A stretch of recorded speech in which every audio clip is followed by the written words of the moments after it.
السلام عليكم ورحمة الله وبركاته. الحمد لله رب العالمين والعاقبة للمتقين ولا عدوان إلا على الظالمين،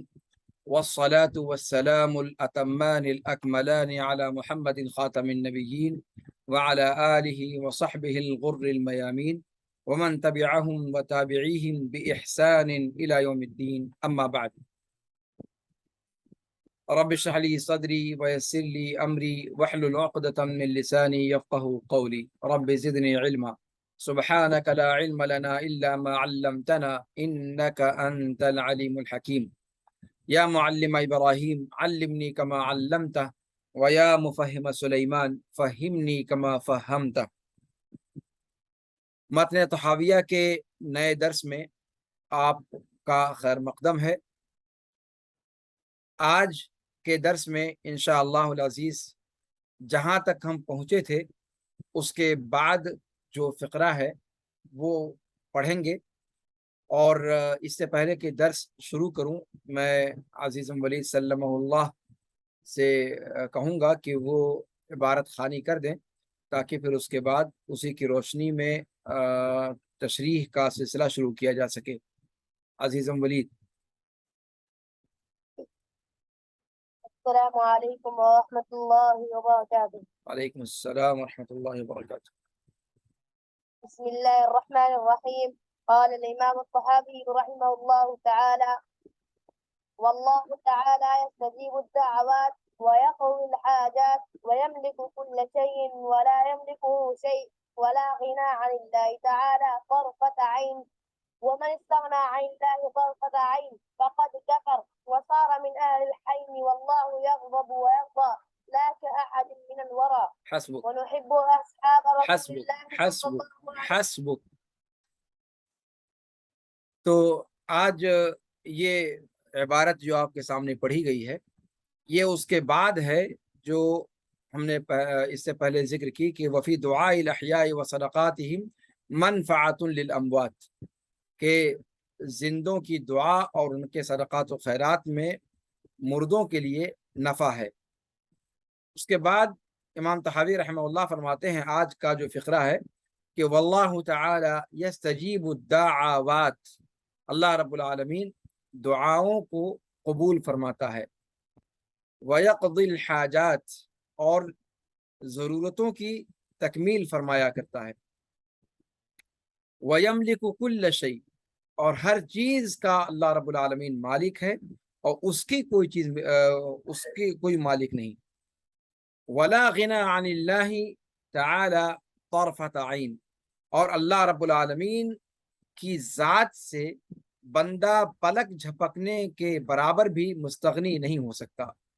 جو اللہ رب العالمین سے پلک جھپکنے کے برابر بھی مستغنی ہوا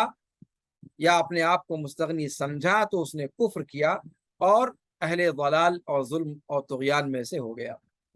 اللہ رب العالمین ناراض ہوتا ہے، غضبناک ہوتا ہے، لیکن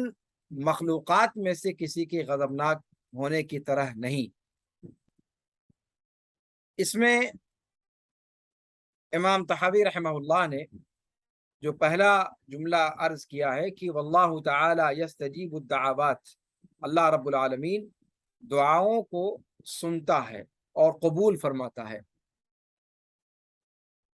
یہ اللہ رب العالمین کی ربوبیت کے مظاہر میں سے ایک مظہر ہے کہ اللہ رب العالمین جس نے مخلوقات کو پیدا کیا، جو ان کا رب ہے، جو ان کا مالک ہے، جو ان کا آقا ہے، جو ان میں تصرف کرنے والا ہے، اور جو اپنے خیرات و برکات برابر ان پر برساتا رہتا ہے اور اپنی رحمتوں کا نزول فرماتا رہتا ہے جب وہ ان کی طرف اس کی طرف رجوع ہوتے ہیں، اس لیے کہ اسی کی طرف پناہ گاہ ہے۔ تو جب اللہ رب العالمین بغیر مانگے ہوئے ان کو عطا کرتا ہے، نوازتا رہتا ہے اور اپنی نعمتوں کی برسات کرتا رہتا ہے، تو اگر کوئی بندہ اللہ رب العالمین کے سامنے مانگ بیٹھے تو وہ کیسے نہیں دے گا، تو وہ کیسے نہیں سنے گا؟ جب بغیر مطالبہ کے، بغیر سوال کیے ہوئے بندوں کی طرف سے ابتداءً اللہ رب العالمین